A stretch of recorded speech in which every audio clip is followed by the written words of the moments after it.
nessa edição de fevereiro, onde nós vamos ter a presença do outro lado do planeta da Hannah Rodrigues Hertz. A Hannah é uma matemática argentina que já trabalhou no Uruguai e agora trabalha na China, na Southern University of Science and Technology, e hoje ela vai falar sobre novos exemplos estavelmente ergóticos em dimensão 3. Muito obrigada pelo convite, Wilton, Yuri, Cristina. Estou muito honrada do seu convite. Então, a primeira coisa é que se eu estou indo muito rápido ou tem algum conceito que não está muito claro, me parem e me perguntem que eu explico melhor ou mais devagar, ok?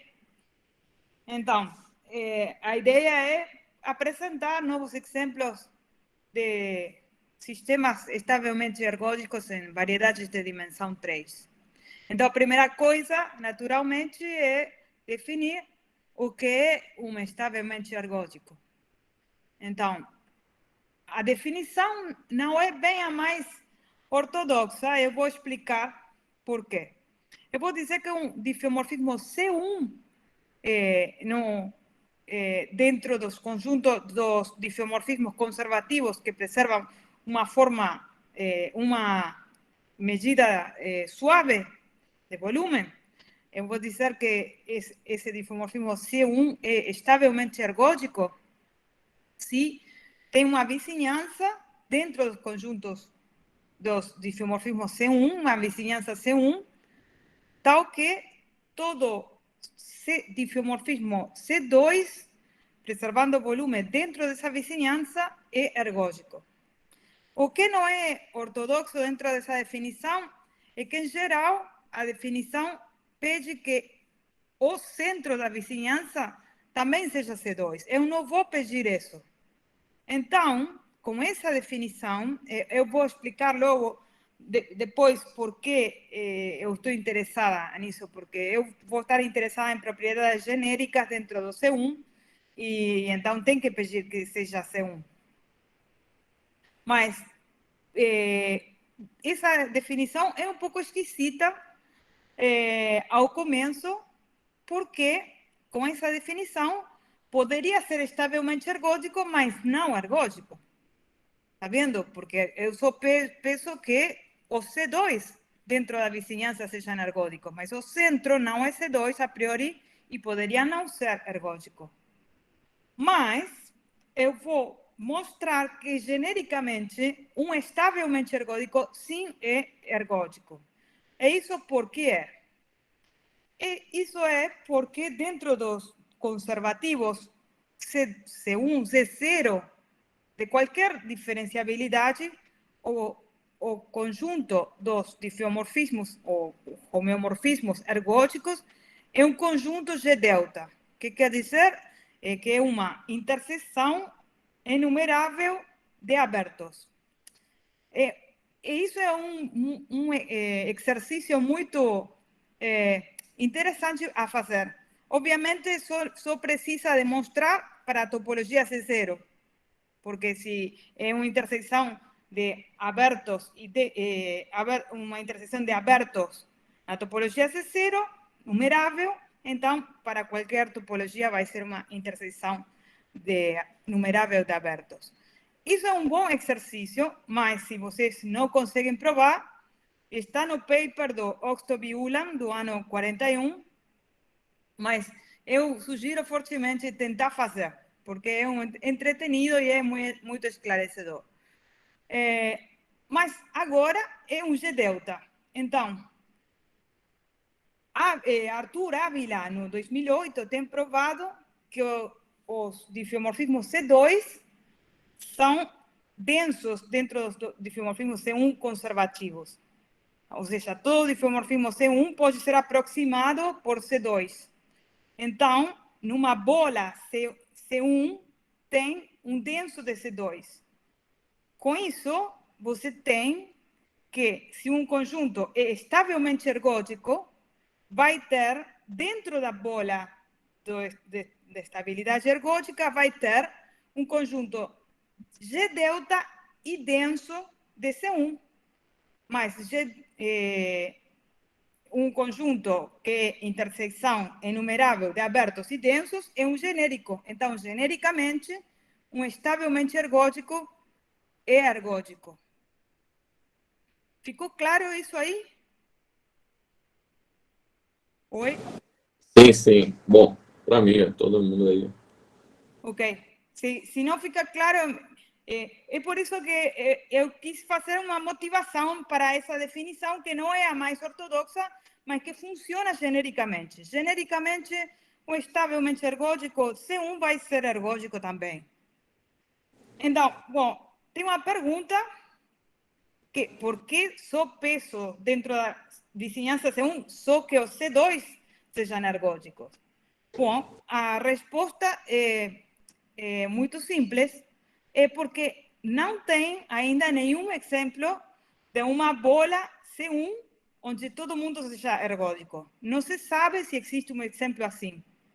Não sabemos se existe um aberto C1 de difeomorfismos ergódicos. Então, todas as técnicas que se conhecem até agora funcionam com topologia C2 ou C1 mais alfa, mas não só com C1. Por isso é que a gente tem que utilizar essa definição de estabilidade ergódica um pouco mais explícita.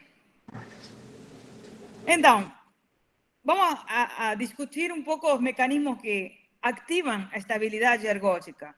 O primeiro mecanismo conhecido que ativa a estabilidade ergódica é a hiperbolicidade, o difeomorfismo Anosov. Isso é um difeomorfismo que admite uma decomposição invariante entre um ES e EU, de modo tal, de tangente, invariante pela derivada, de modo tal que a derivada é uniformemente contractora nesse fibrado e uniformemente expansora nesse outro fibrado. Então, tem coordenadas complementares, uma que contrai fortemente e a outra expande fortemente. Esse é o primeiro mecanismo que implica estabilidade ergódica. No 67, Anosov provou, Anosov e Sinai provaram que Anosov implica estabelmente ergódica. De fato, eles provaram outra coisa, mas que implica isso. Eles provaram que se tem um Anosov C2 ou C1 mais alfa, então é ergódico. Obviamente, estamos no mundo conservativo o tempo todo. E, então, se é estavelmente ergódico, desculpa, é anoso, mas, por outro lado, o conjunto dos difeomorfismos anosos é aberto. Então, se tem um anoso, tem uma bola de anoso, então, dentro dessa bola, todos os C2 são ergódicos. E essa era a definição que a gente deu de estavelmente ergódico. Isso prova que anoso é estavelmente ergódico. Esse foi o primeiro mecanismo de estabilidade ergódica. E não teve outro até muito tempo depois, no 94, que o Grayson e o Bichuk provaram que o tempo 1 do fluxo geodésico era estavelmente ergódico. Era o primeiro exemplo não hiperbólico de estavelmente ergódico, mas demorou para encontrar esse exemplo. E esse exemplo é um caso particular de uma outra dinâmica que se chama de hiperbolicidade parcial. Aqui também tem uma decomposição do fibrado tangente, mas entre 3 fibrados, não 2. Esses 3 fibrados, a derivada é invariante pela derivada, e nesses 3 fibrados tem que um é contrativo, o outro é expansor, e tem um que não é nem, ou seja, pode ser tanto contrativo quanto expansor, mas não vai ser tão contrativo quanto este, nem tão expansor quanto este. Tem um comportamento intermédio. A outra coisa que eu vou utilizar nessa palestra é que os 3 fibrados são não triviais, ok? Ou seja, por exemplo, em dimensão 3, cada um desses fibrados vai ser unidimensional. Senão, a priori poderia ter o central ser tudo e toda coisa seria parcialmente hiperbólico, não tem graça nenhuma. Então, no 95, Pugh e Shoup conjecturaram que quase todo parcialmente hiperbólico era estavelmente ergódico. De fato, que era CR denso. E esse R, o R da conjectura era 2. Eles queriam que se probasse que a estabilidade ergódica é C2 densa entre os parcialmente hiperbólicos. Isso ainda é uma conjectura aberta, não foi provada. Para R igual a 1, Ávila, Corbesier e Wilkinson provaram que a estabilidade ergódica é C1 densa. Em particular, é genérica entre os parcialmente hiperbólicos. Para R igual a infinito, a gente provou com Federico e o Raul o resultado com R igual a infinito, mas com a restrição de que o fibrado central tem que ser 1. Então, a conjectura de Pugh e Shoup continua aberta.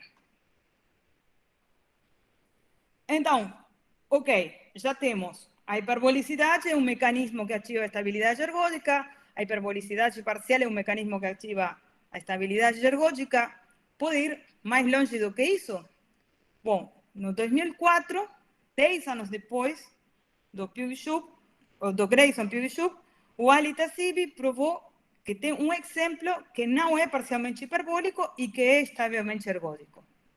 E esse exemplo é um caso particular de uma definição mais geral do que a hiperbolicidade, que é splitting dominado ou decomposição dominada, que tem agora um fibrado, uma decomposição em 2 fibrados, E e F, e também em variantes pela derivada, mas aqui não tem necessariamente nem contração nem expansão, mas o primeiro fibrado é mais contrativo do que o segundo fibrado. Então, esse é um exemplo mais geral. Obviamente, se é anoso, é parcialmente hiperbólico, se é parcialmente hiperbólico, é splitting dominado. Então, a pergunta é, pode ir além disso? Tem exemplos sem decomposição dominada? E a resposta é não. Isso foi provado pelo Arrieto Mateus. Tinha um gap na prova que foi resolvido pelo, acho, Pedro Teixeira, o nome de Teixeira, não me lembro, que se é estavelmente ergódico, então tem decomposição dominada. Então, não pode ir mais além do que isso. Então, quando Pugh e Shoup conjecturaram que quase todo parcialmente hiperbólico era estavelmente ergódico, eles disseram isso aqui, que um pouquinho de hiperbolicidade ia um longo caminho em provar estabilidade ergódica. Podia dar um grande resultado em provar estabilidade ergódica. Então, o segredo é quanto é um pouquinho de hiperbolicidade.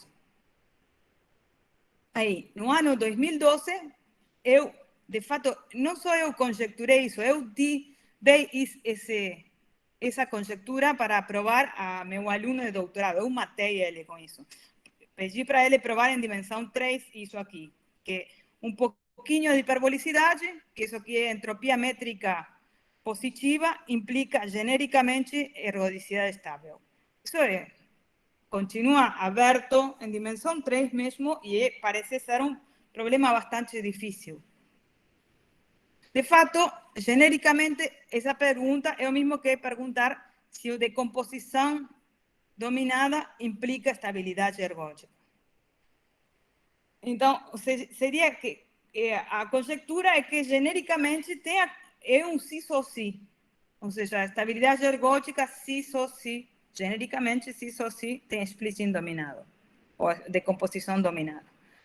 Eu botei isso de tese, de problema de tese para Gabriel, e depois ele conseguiu provar um resultado parcial bastante forte, mas não isso aqui. Isso aqui continua aberto. Então, mas a primeira coisa é, se fosse certa essa conjectura, então a estabilidade ergódica deveria ser mais frequente do que os exemplos que a gente conhece até agora. Então, a primeira coisa seria, bom, procuremos exemplos novos, mesmo dentro das variedades de dimensão 3.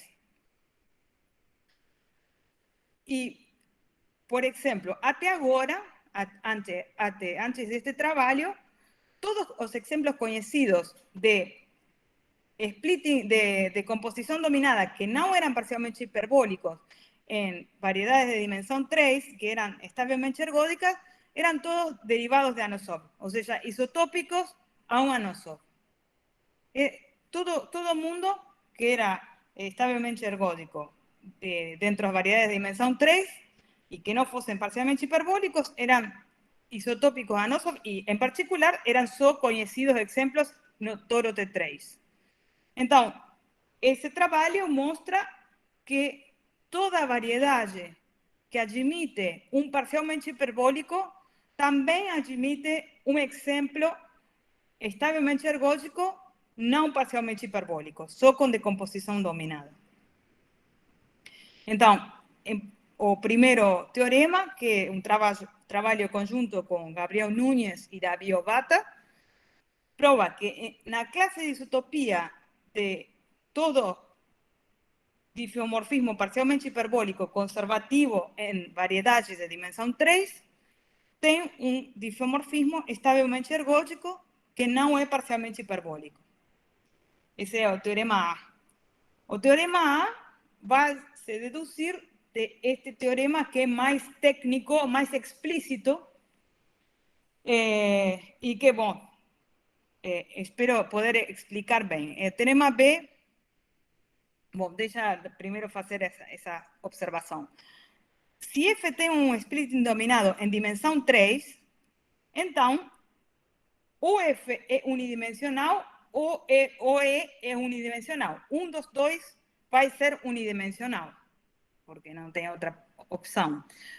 O fibrado que é unidimensional é hiperbólico, ou seja, se é o E é contrativo, se é o F é expansor. Isso é um bom exercício. Se vocês não conseguem resolver, me escrevem e eu vou tirar umas dicas aí para uns piques para poder resolver. Supondo conservativo, né, Hanna? Você tá supondo. Sim, sim. O tempo todo a gente está no mundo conservativo, senão nada disso é necessariamente certo. Sim. Até agora estamos bem? Fica claro? Sim, acho que sim. Ok, mas se não fica claro, não tenha vergonha de dizer que eu posso explicar melhor. Bom, então, o primeiro teorema vai ser provar isso, mas para provar o primeiro teorema, o teorema A gente vai provar o teorema B, que é um pouco mais técnico.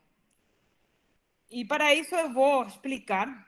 A gente vai definir um conjunto aberto de difeomorfismos e vai provar que nesse conjunto aberto de difeomorfismos, C1 aberto, de difeomorfismos conservativos, a estabilidade ergódica é residual, é um G delta denso. Então, quem é esse conjunto aberto de difeomorfismos? É um conjunto onde tem uma decomposição dominada com um fibrado expansor de dimensão 1 e outro fibrado que a priori não é contrativo, senão que só é dominado pelo expansor. Ok? Sempre vai ter, se tem decomposição dominada, vai ser assim, ou toma a inversa, e a inversa vai ser assim, dentro do conservativo. E agora a gente vai assumir que tem um ponto periódico com índice instável 1, ou seja, um ponto periódico hiperbólico que tem uma direção expansora e 2 contrativas, e esse ponto periódico pertence a uma bolinha aberta, e dentro dessa bolinha, todas as variedades instáveis cortam transversalmente a variedade estável de local, de P, não precisa nem ser local. por que existe variedades instáveis para cada ponto é um teorema que eu não expliquei, mas é um teorema conhecido, que se você tem uma direção expansora hiperbólica, sempre tem uma foliação tangente invariante a essa direção. E essas são variedades instáveis. Então, o que eu vou pedir é o conjunto V, é um conjunto aberto na topologia C1 e que tem essencialmente três coisas. Eu só tenho descrito dois. Uma que tem de composição dominada, com uma variedade, com um fibrado instável de dimensão 1, um ponto periódico de dimensão instável 1, que pertence a uma bolinha, e dentro dessa bolinha, todas as variedades instáveis cortam transversalmente a variedade estável de P, que tem dimensão 2. E a terceira coisa que eu vou pedir é que o maximal invariante o complemento dessa bolinha, ou seja, tomo o complemento dessa bolinha e tomo a intersecção de todas as iteradas dessa bolinha, poderia dar vazio, mas a terceira coisa que eu vou pedir é que o maximal invariante do complemento dessa bolinha é parcialmente hiperbólico. É um conjunto que é parcialmente hiperbólico, ou seja, tem três direções invariantes. Esse conjunto vai ser um conjunto compacto invariante. E posso definir hiperbolicidade parcial. Então, eu vou pedir esse conjunto aberto, estas três condições, que tem splitting dominado com uma dimensão instável 1, um ponto periódico com uma dimensão instável 1, que pertence a uma bolinha. Dentro dessa bolinha, todas as variedades instáveis cortam a variedade estável de P, e o complemento, a maximal invariante do complemento da bolinha, que poderia ser vazio, é parcialmente hiperbólico. Esse é o conjunto V. Então, o teorema B diz que esse conjunto V, que é um conjunto aberto, contém um C1 denso de estavelmente ergódicos. Então, esse teorema vai ser utilizado para provar o teorema A. Ou seja, a gente vai provar que tem um conjunto desses dentro da classe de isotopia de qualquer parcialmente hiperbólico. Ok. Então, agora eu vou definir os elementos da prova. Eu espero chegar em tempo. Os elementos da prova, o primeiro elemento da prova é um conjunto muito especial, que não sei se vocês são familiares com classe homoclínica de um ponto hiperbólico. Esse é semelhante à classe homoclínica de um ponto hiperbólico, mas é a classe homoclínica ergótica. Em geral, a ergodicidade é elusive. A gente não pode segurar a ergodicidade, porque a ergodicidade é um conceito estatístico. Mas esse conjunto permite traduzir a ergodicidade em geometria. Você consegue mostrar geometricamente a forma de uma componente ergódica.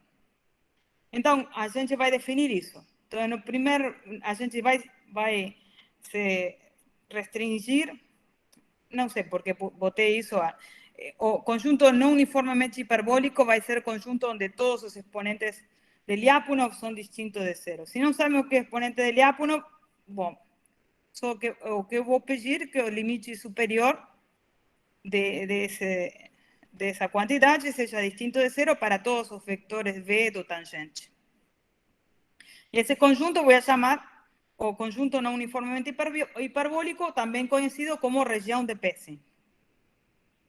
E aqui vou tomar como W menos, vai ser o conjunto dos Y que se aproximam exponencialmente, asintoticamente a X no passado. No futuro, perdão. No futuro. W menos vai ser o conjunto dos Y que são exponencialmente asintóticos a X no futuro. E W mais vai ser o conjunto dos Y que aproximam-se de X exponencialmente no passado. Então, aqui, não sei o que eu fiz.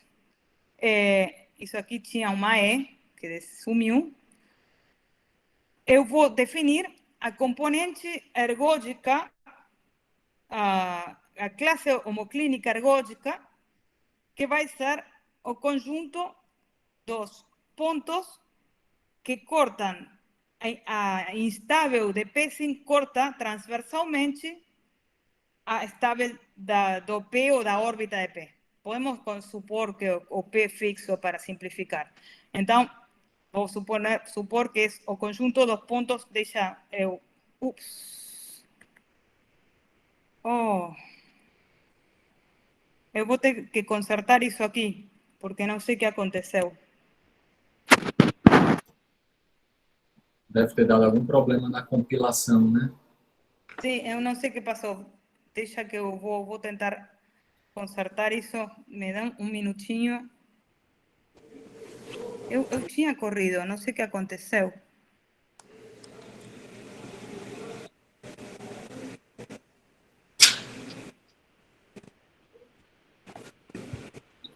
Deixa eu ver se eu... É só um minutinho.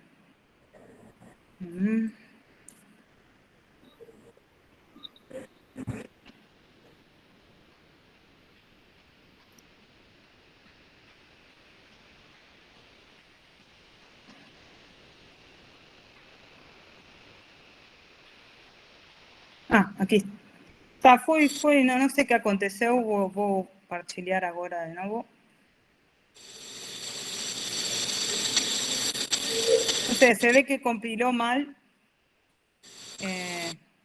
Ok. Desculpa. Então, tem a componente ergódica, a classe homoclínica ergódica, que tem essa forma. São todos os que têm, todos os pontos que são assintoticamente, acompanham assintoticamente a X exponencialmente no passado e que cortam transversalmente a variedade estável de P. Essa é Hanna, sim. só uma pergunta. O ponto X precisa ter só um expoente positivo ou poderia ter mais? Ou seja, esse W mais tem que ser dimensão 1 ou poderia ser maior? Ou seja, tem que ter pelo menos um exponente positivo, porque tem que cortar transversalmente a variedade estável de P que tem dimensão 2. Poderia ter um ou dois exponentes positivos. Tá. Obrigado.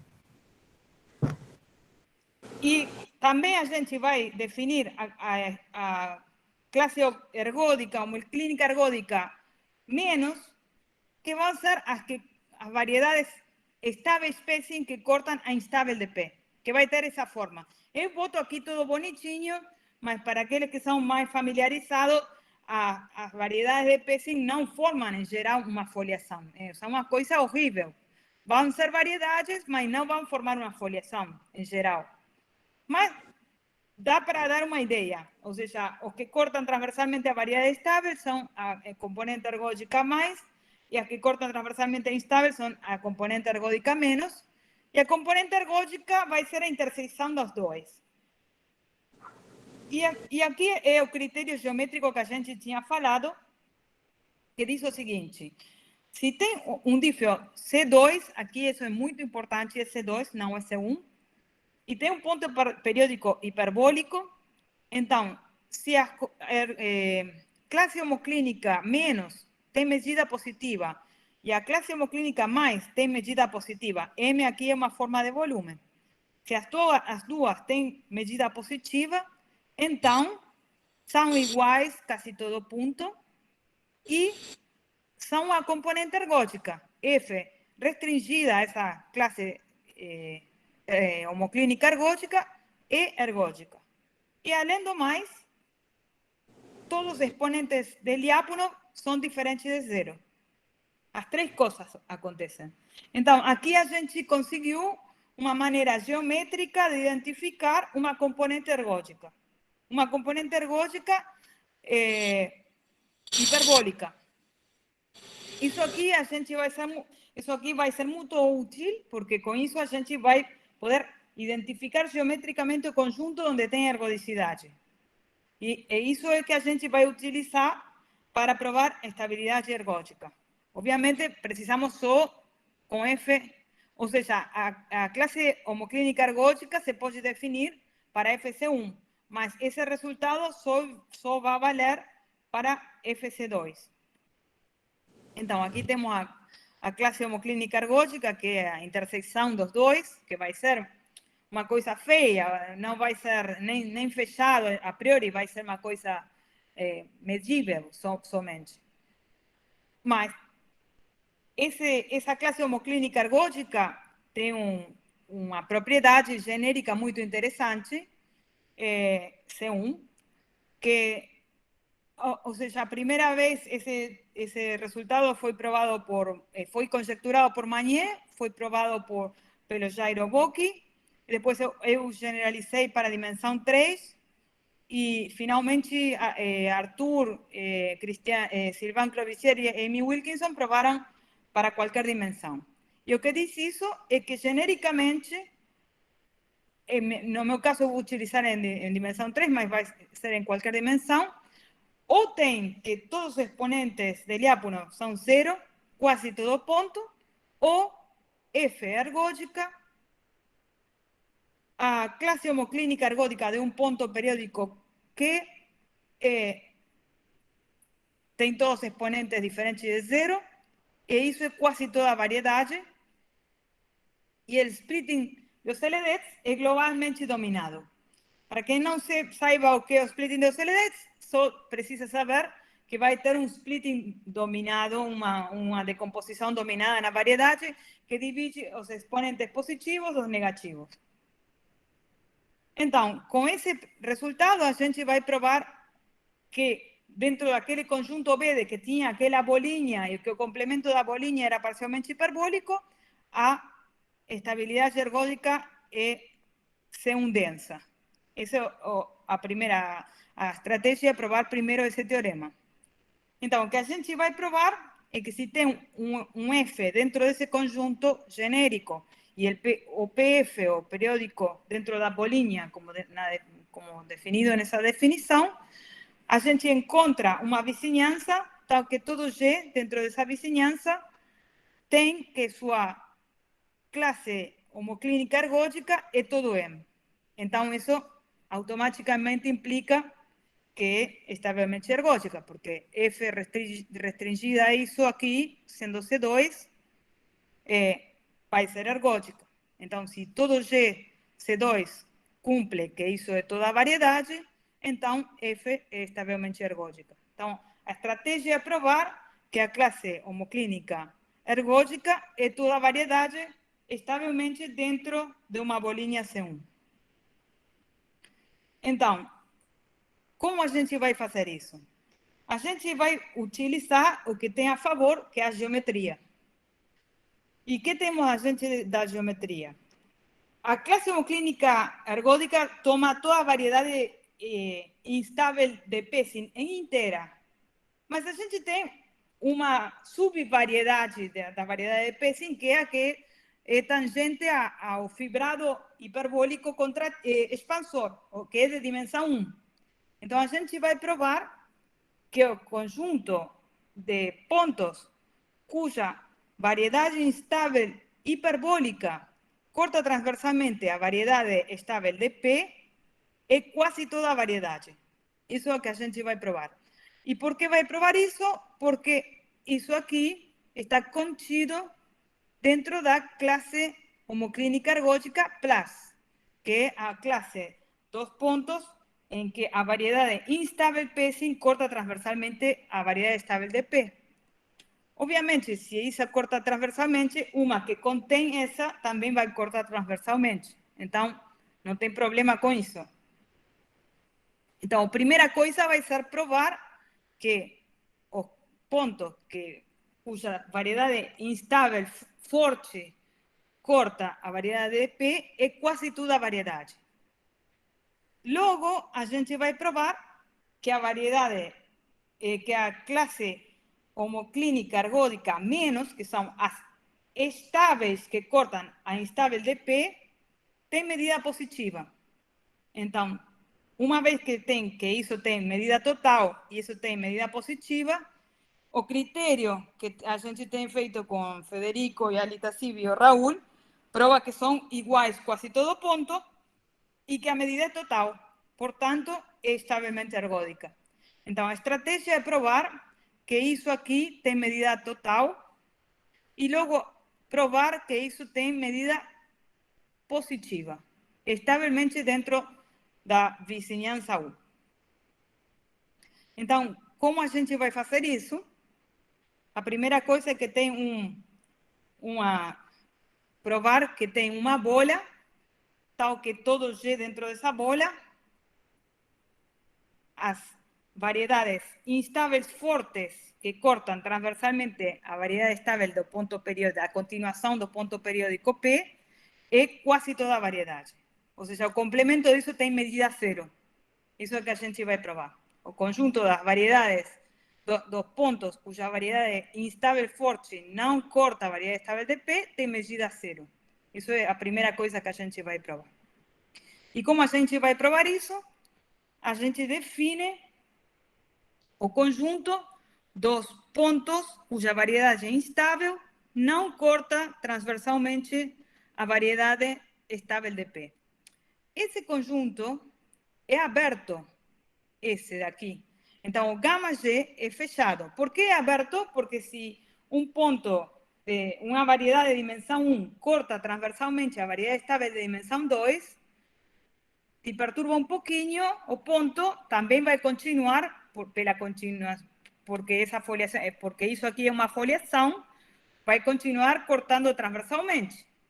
Então, isso prova que a classe homoclínica ergódica instável forte é aberta.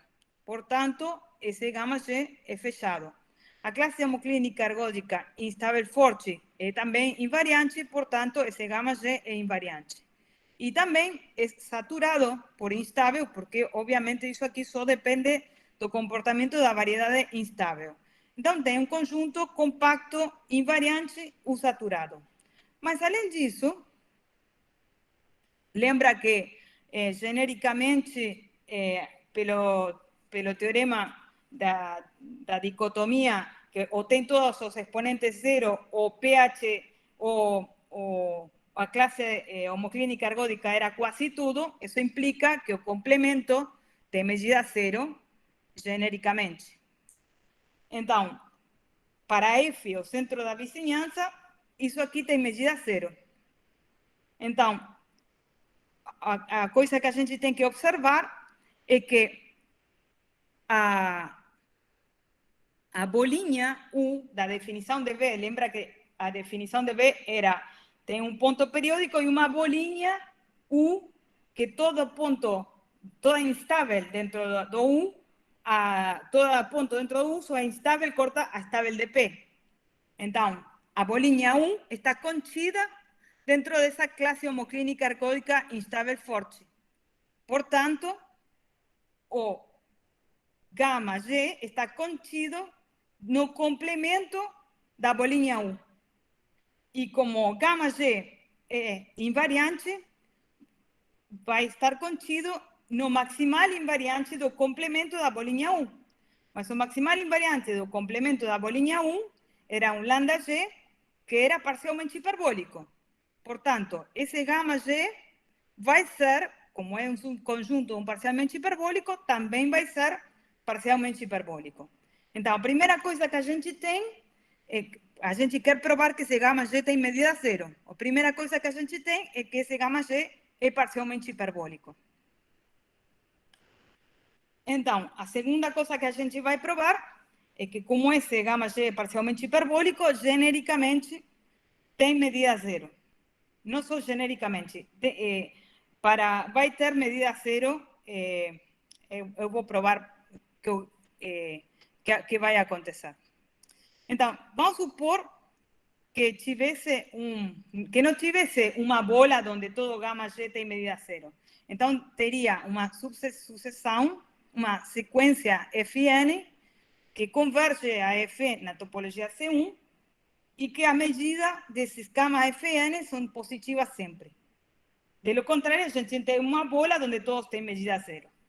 Se não acontecesse isso, teria TIFO C2 convergendo na topologia C1 a F, tal que a medida é positiva. Um conjunto invariante de medida positiva fechado é SU saturado, contém as suas folhas estáveis e instáveis. Então, o limite Hausdorff, que é o gama F, Fn converge a F, o gama Fn converge Hausdorff a gama F, o limite é SU saturado. Portanto, existe, eu tenho provado isso, que tem dois pontos, tal que a variedade estável forte de um e a variedade instável forte do outro se cortam quase transversalmente. Ou seja, imagina uma superfície poliada por estáveis e instáveis e vai ter dois pontos periódicos que cortam quase transversalmente. Mas isso aí, essa situação, não é genérica em nenhuma topologia. Então, é uma contradição, porque eu estava assumindo que F era um diffeomorfismo genérico. Então, eu posso supor que, genericamente, essa situação não acontece. E essa situação não acontece implica que essa situação de que tem uma subsequência convergendo a F com medida positiva do gama, isso não acontece. Então, o que acontece é que tem uma vizinhança onde a classe homoclínica ergódica instável forte é toda a variedade, quase toda a variedade. Então, o primeiro passo da estratégia já tem sido provado. O segundo passo é provar que isso aqui tem medida positiva, porque já temos que a classe homoclínica ergódica mais tem medida total. Agora tem que provar que a menos tem medida positiva e o critério vai dar que é tudo.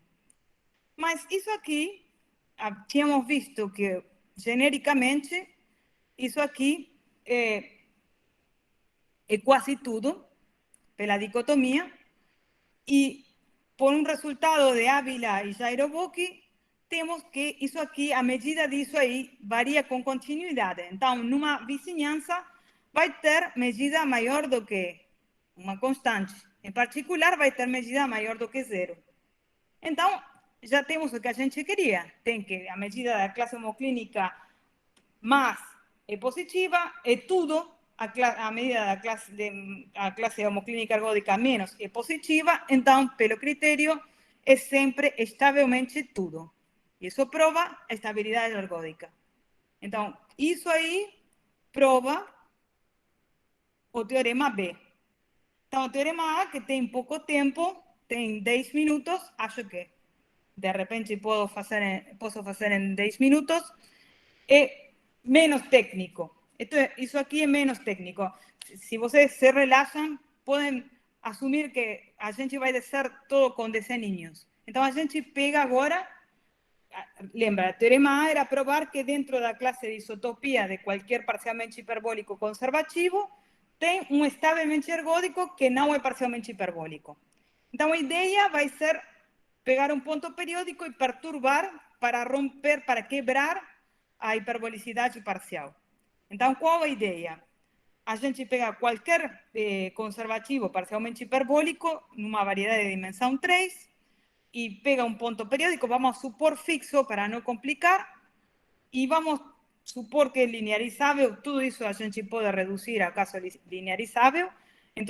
Então vamos a supor que temos a linearização nas coordenadas R3, é uma matriz com 3 autovalores, mi, rho e lambda. 3 autovalores, a gente vai supor, para não complicar, são autovalores reais, ok? Em uma bolinha do zero. Então, vamos supor que é fixo e vamos supor que lambda e rho são menores do que 1, são contrativos, e que o mi é maior do que 1.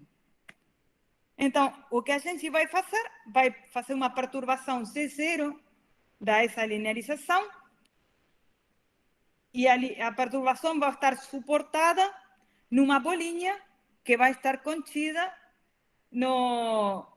na saturação instável forte da variedade estável do zero local. Então, vai ter um pequeno cubinho e a perturbação vai estar suportada dentro de uma bolinha dentro desse cubo.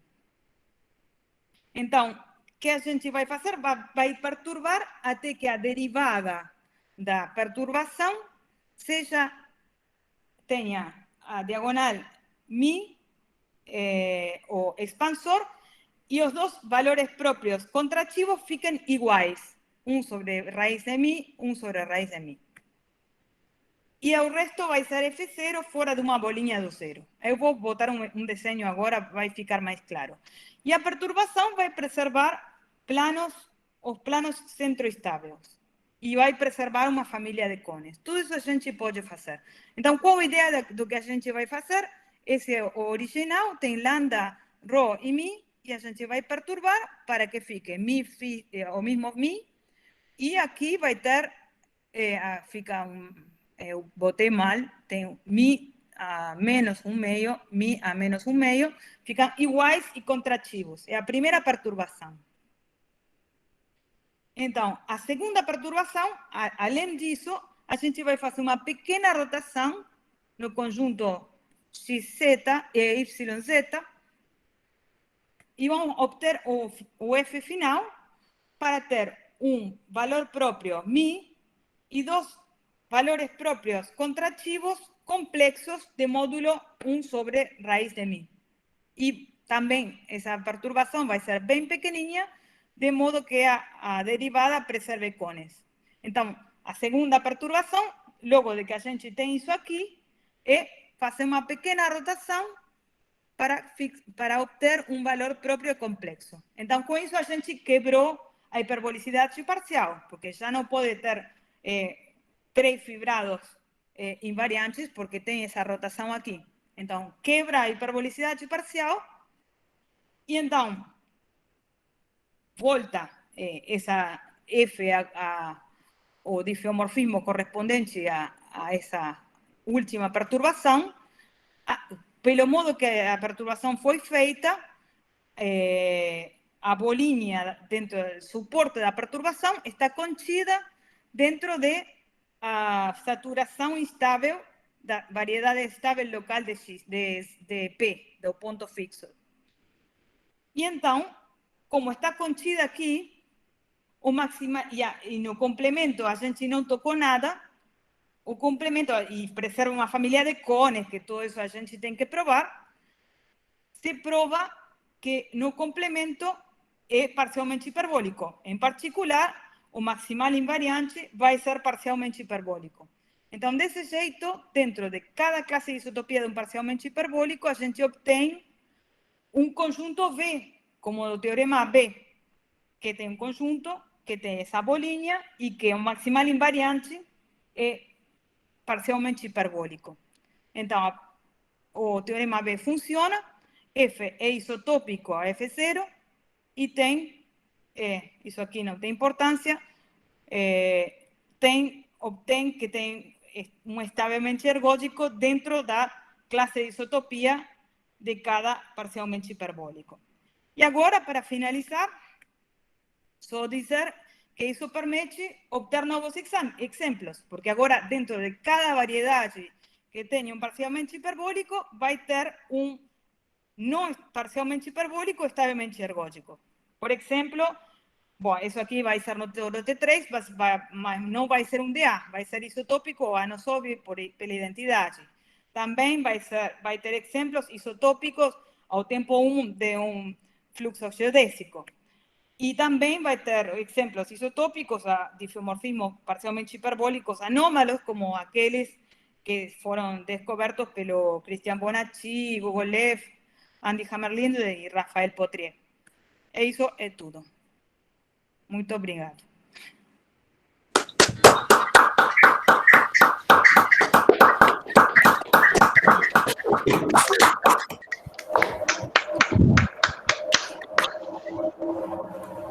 Muito bom.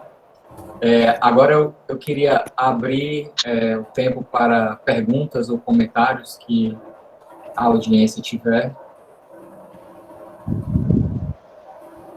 Bom, a primeira pergunta é o que você escreveu lá em chinês no final. Obrigado, é isso? Só por curiosidade. É xexé, né? Como Foi que assim? No último slide você escreveu uma coisa lá, tem que eu ir uma... Xexé. Isso eu escrevi eu. Já tenho aprendido a escrever um pouquinho. Isso é xie que significa obrigada. Ah, ok.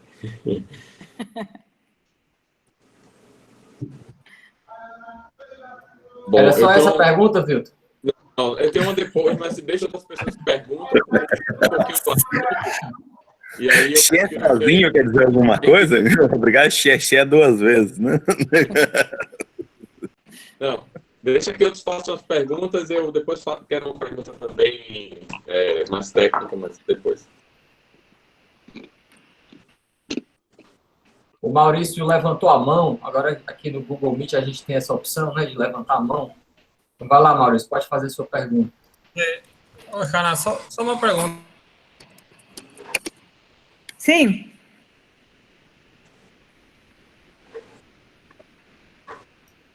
Ih, eu acho que a internet dele caiu. Mas se não Não, pode falar, de repente pode escrever no chat. Não, só travou, acho que voltou. Só que travou. Agora tá ouvindo? Eu estou escutando. Sim, sim. Sim. Não, estava perguntando se dimensão 3 você usa só para ter uma dimensão estável 1? Não, Ou usa não. também para... Não, eu uso fortemente a dimensão 3 para provar que esse conjunto gama tem genericamente esse ponto que se cruzan a variedad estable forte y a variedad instável forte, esos dos pontos periódicos que cruzan quase transversalmente. Esse resultado é muito tridimensional. Isso eu provei em dimensão 3 e usa fortemente a geometria em dimensão 3. Poderia, talvez, com algum esforço, talvez, poderia se estender a dimensão central 1, mas não tem certeza, porque a gente usa nesse resultado a geometria da variedade de dimensão 3. Tá. Então, codimensão, ou seja, que uma direção tenha só dimensão 1, não seria, estaria aberto ainda uma coisa desse tipo, né? Está aberto, sim. Uhum. Tá, obrigado. Nada. Complementando essa pergunta dele, nessa parte vocês também usam algum teorema do tipo SARD para garantir essa interseção transversal? Sim. É um teorema de tipo SART. Que essa interseção quase transversal não é genérica, é um tipo SART teorema, sim.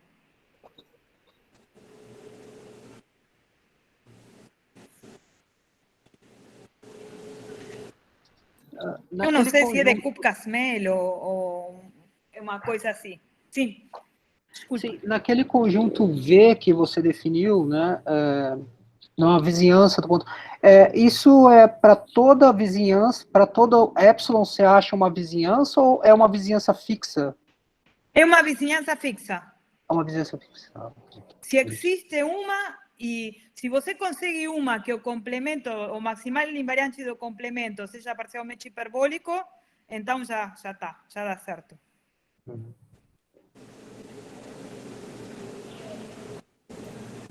Edson. Oi, deixa eu fazer uma pergunta meio mais geral, que é a seguinte, nesses teoremas de estabilidade lógica, como é a questão da variação da medida com as perturbações? Tem alguma questão de regularidade sobre a variação da medida? Ou... A medida é sempre a mesma, é uma forma de sempre a mesma medida? Ah, tá. É sempre a mesma medida. A gente se move só dentro do mundo dos que preservam uma forma fixa de volume. Entendi.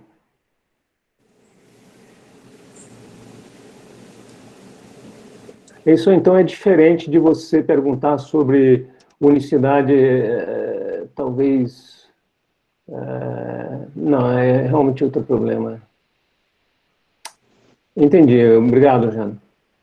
Não, a gente poderia ser interessante, por exemplo, nesse caso que tem splitting dominado, pode ter medidas SRB, porque tem as instáveis fortes bem definidas, então pode trabalhar com UGIBs, por exemplo, se quiser. Mas tem mais problema, porque aí tem a variação das UGIBs, que podem não ser únicas, já é uma complicação maior.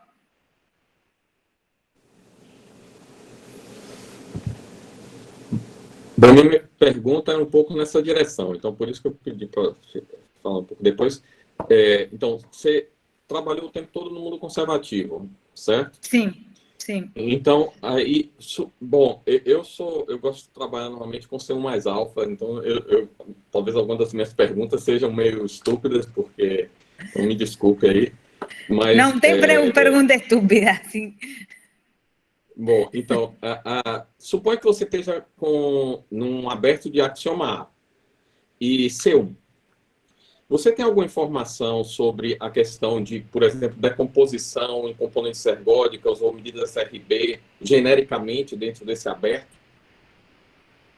Ou seja, o aberto é C1, então, em princípio, eu não saberia provar a existência de medidas SRB, não tenho controle de situação, pelo menos é fora do meu conhecimento. Então, Mas você está no conservativo? Não está no conservativo. Então, a pergunta seria, ou seja, você está axioma A, para simplificar, um aberto de axioma A C1. Agora, aí será que você poderia dizer alguma coisa do tipo, genericamente, dentro desse aberto, você teria um número finito de medidas SRB, a bacia pegava todo mundo, ou teria medidas SRB genericamente nesse aberto, ou algum tipo de decomposição, componentes ergódicas finitas dentro desse aberto, alguma informação? Não sei, porque a componente, a classe homoclínica ergódica só funciona com tipos muito especiais de medida.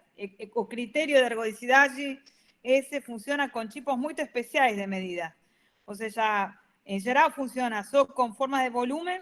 Em dimensão 2, a gente tem feito, tem provado que essa componente clase homoclínica ergódica funciona em dimensão 2 para medidas SRB, mas além disso, bom, tem gente, tem Omri Saric tem utilizado, Omri Saric e outra gente tem utilizado essa classe homoclínica ergódica com outras medidas, mas em geral não, tem que ter algum tipo de regularidade para poder utilizar, senão não funciona. E essa é a clave, ou seja, toda a graça desse resultado é poder descrever geometricamente a componente ergódica, que em geral não é simples. Certo. Ou seja, ou você assume a existência a priori de conservativo ou alguma propriedade adicional ou regularidade para poder começar o trabalho de estudar o número de componente ergódico ou mostrar alguma coisa com respeito a isso. Sim, precisa algum tipo de regularidade. Certo. Massa.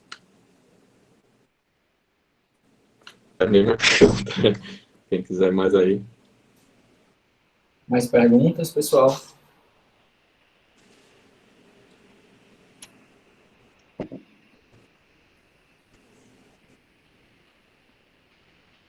Só complementando que eu acho que esse trabalho que a Hannah falou, do Omri com o Buzy e o Provisier, eles utilizam essa ideia, né, esse conceito de classe ergódica homoclínica. Se eu não me engano, eles provam que a quantidade de classes ergódicas com entropia maior do que um número para difeomorfismos C1 mais alfa em dimensão 2 é finita. Então, é assim que eles obtêm, por exemplo, a finitude das medidas de máxima entropia. Mas aí, quando você fala de SRB, aí eu já não sei como funciona. E qual é a regularidade? É C1, é isso? C1 mais alfa. C1 mais alfa. Ah, bom. C1 mais alfa. porque eles utilizam a codificação, e a codificação foi construída em cima mais alto. Mas aí é só Mas- dimensão 2, não é, Yuri? Exato, vai que tem um teorema a Lassarig em dimensão 2, né, que é só assume C1. Pode ser, não sei. Era porque às vezes você pode tirar a regularidade, mas usar alguma informação de genérico. Então, usar alguma propriedade genérica para suprir um pouco a informação da regularidade, da falta de regularidade, para ter uma coisa adicional, não sei. Sim. Porque eu acho que em dimensão 2 tem um negócio que, acho que teoria de pezinho vale, né, dimensão 2, sem assumir ser um mais alfa, é verdade isso? Não sei. Edson tem levantado a mano. Não, eu só queria uma curiosidade para saber sobre a situação de fluxos. Se você tem de fluxos em dimensão 4, por exemplo, ainda parcialmente hiperbólicos, teria alguma coisa nessa direção? Não Se tem alguma porque, obstrução? ou seja, um ponto chave dentro do teorema é utilizar a geometria das variedades de dimensão 3. De fato, esse gama, esse conjunto gama, que é o conjunto feio, que a gente tem que provar que tem dimensão, que tem medida zero, é um conjunto, como é SU saturado, é um conjunto laminado. Então, tem que utilizar propriedades geométricas das laminações, e isso tem sua informação em dimensão 3, propriedades geométricas das laminações que são muito específicas, e as laminações têm um core e depois tem umas interstitial zones. Isso o que eu sei só tem sido provado em dimensão 3. Isso é chave para provar a existência desses pontos que não são genéricos. Eu, em geral, não sei, ou seja, se não estou dentro da geometria de variedades de dimensão 3, não posso utilizar nada ou seja, não tem propriedades de laminações para variedades de dimensão maior. Então, aí eu não posso fazer nada. Uhum. Jana, eu queria ainda complementar a primeira pergunta que eu fiz, no seguinte sentido. Bom, provavelmente é uma questão completamente diferente, mas a gente tem exemplos de sistemas estavelmente ergódicos com a medida variando, né? E nesse caso, deve ser um problema completamente diferente, mas tem algum estudo sobre a regularidade da variação da medida? Assim? Eu não sei o que acontece com estavelmente ergódico com medida variável. Não... Tem que ter um critério para a variação da medida, não tem que ser, não sei, tem que ter alguma propriedade que permita identificar qual a medida que a gente está, qual o caminho de medidas que a gente está considerando. Deveria ser alguma medida interessante, né? Porque senão pode haver alguma... E tem que ser uma medida que esteja unívocamente definida. Aham.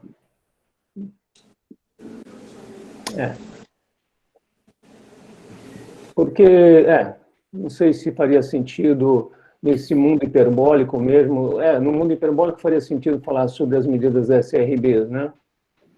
Como elas variam. Sim, mas nem sempre tem umas, e nem sempre tem uma só, e nem sempre tem um caminho de variação bem definido, que você possa dizer, para essa F, eu tomo essa medida mi sub F. Qual a medida que a gente considera para cada um? Eu fiz essa pergunta motivada, acho que umas coisas que o Daniel fez, né, Daniel? Acho que o Daniel fez algumas coisas dessa direção, no caso unidimensional, né, para endomorfismo em dimensão 1. Sim, mas o pessoal pergunta também de estabilidade das medidas, só de continuidade também, né? Esse tipo de pergunta. Acho que é natural nesse contexto. Mas acho que tem um resultado do golpear, onde, inclusive, não tem a unicidade. Você considera medidas de Gibbs associadas ao log de jacobiano em coisas parcialmente hiperbólicas, onde eu acho que talvez só no ponto inicial você tenha unicidade. Aí você quer saber o que acontece quando você converge e ele tem até um resultado de diferenciabilidade desses estados de Gibbs, mesmo não tendo unicidade nas perturbações, né? Então, esse tipo de coisa... Mas tem uma hipótese muito forte sobre a direção central, se eu não me engano. Não lembro os detalhes, mas tem uma hipótese bem forte nesse caso. Talvez uma pergunta um pouco mais, eu acho que é vaga, né, mas você tem essas coisas que são estavelmente ergódicas, né, mas você sabe descrever a dinâmica desses caras? Quer dizer, você tem uma informação... Quer dizer, só ilustrando, você tem o caso hiperbólico, você tem uma descrição muito precisa do que acontece. Bom, acá tem uma descrição mais ou menos, porque tem uma descrição geométrica. Você sabe que estavelmente a classe homoclínica ergódica é tudo. Então, tem uma certa descrição dinâmica, porque tem hiperbolicidade não uniforme em toda a variedade, mas também tem como uma coisa global, tem uma sorte de estrutura de produto global, que não é tal, mas que do ponto de vista ergódico porque todo ponto a su variedad de instável P se incorta transversalmente a estável de P y a su variedad de estável P se incorta a variedad de instável de P. Entonces, todo el mundo está homoclínicamente relacionado con o ponto P. Entonces, tem uma certa descrição.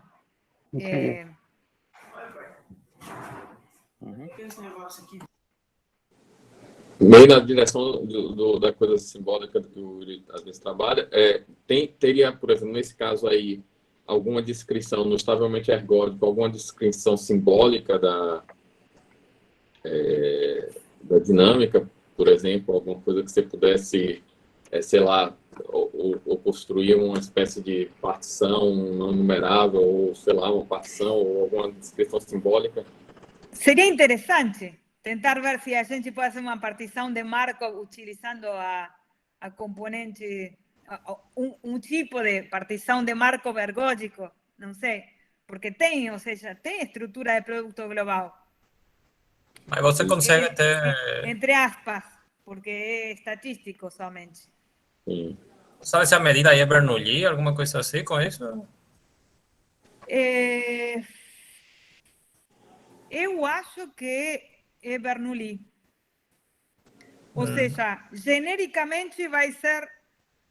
esse é um problema. Eu acho que genericamente vai ser estavelmente Bernoulli. Porque você tem... Se a classe homoclínica ergódica é tudo e o ponto periódico está homoclínicamente relacionado com todos os seus iterados, então é Bernoulli. Mas genericamente o ponto periódico está homoclínicamente relacionado com todos os seus iterados. Então, e como essa relação homoclínica persiste S1, então é estavelmente Bernoulli.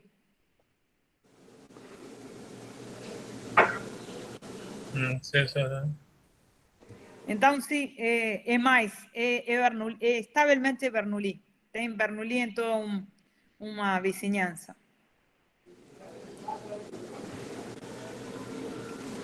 Nossa. Ô, Renan, desculpa, você deve ter dito no início, mas como é que é a situação conjectural mesmo? O pessoal acredita que tipicamente, se tiver decomposição dominada em dimensão 3, vai ser estavelmente ergódico, densamente com decomposição dominante? Bom, a gente conjectura que genericamente decomposição dominada implica estavelmente ergódico. É uma conjectura. Eu botei isso de problema de doutorado a meu aluno. Em dimensão 3. Não, Eu matei ele, coitado. E tem alguma conjectura em dimensão superior sobre? Não sei nada em dimensão superior. Está aberto ainda em dimensão 3. Então, a gente não sabe nada disso. Isso eu conjecturei no ano 2012. Mas poderia ser verdade, em princípio. Poderia ser verdade. Ou seja, a gente está procurando ir nessa direção. mostrando que tem exemplos que a estabilidade ergódica é mais frequente do que a gente pensava.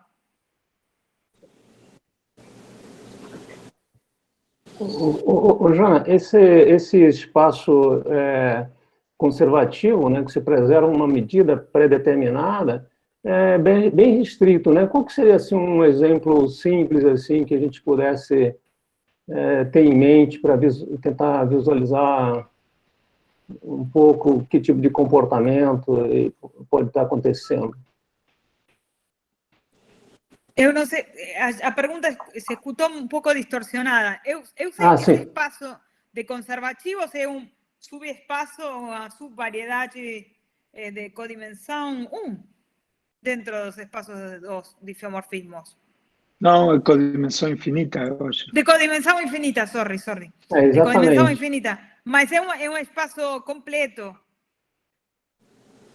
É uma subvariedade de codimensão infinita completa. Porque a impressão que eu tenho é que se você mantendo a hiperbolicidade parcial e variando dentro, forçado a preservar uma medida, você fica muito amarrado, né? Nem tanto, então, porque é um aberto. Talvez seria bom ter um modelo, talvez.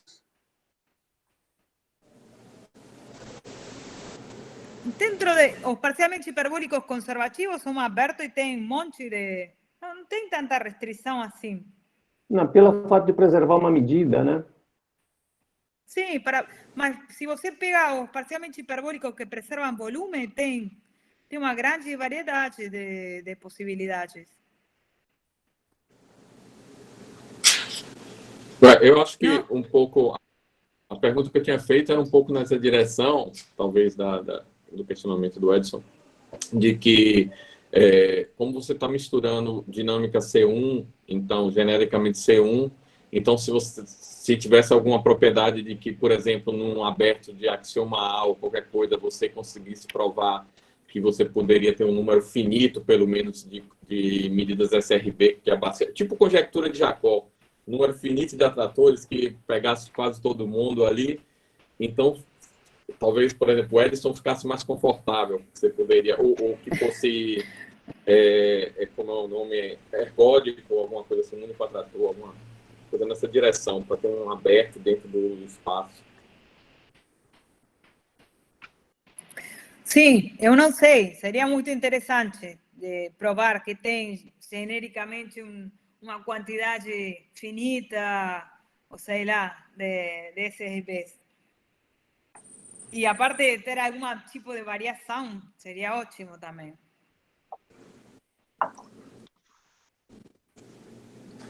Mas eu, honestamente, não sei nada disso.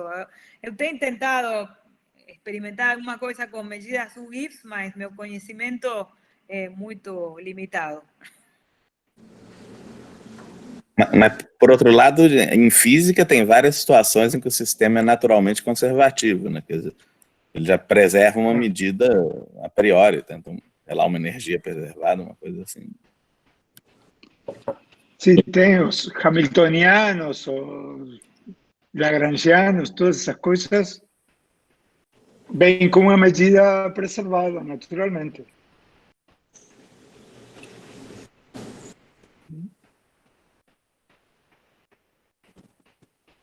Bom, e o fluxo geodésico preserva o volume. Sim.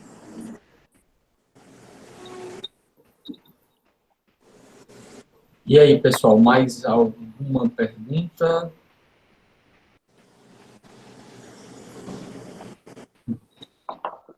Ninguém levantou a mão.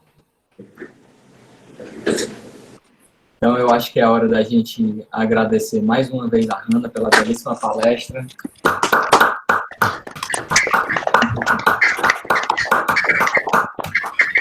Sou eu que agradeço pelo convite, muito obrigada. Prazer. Não. Foi muito bom. Faltou só a pergunta da filha da Vanessa, que apareceu aí. Eu pensei que ela ia fazer uma pergunta, mas vai ficar para a próxima.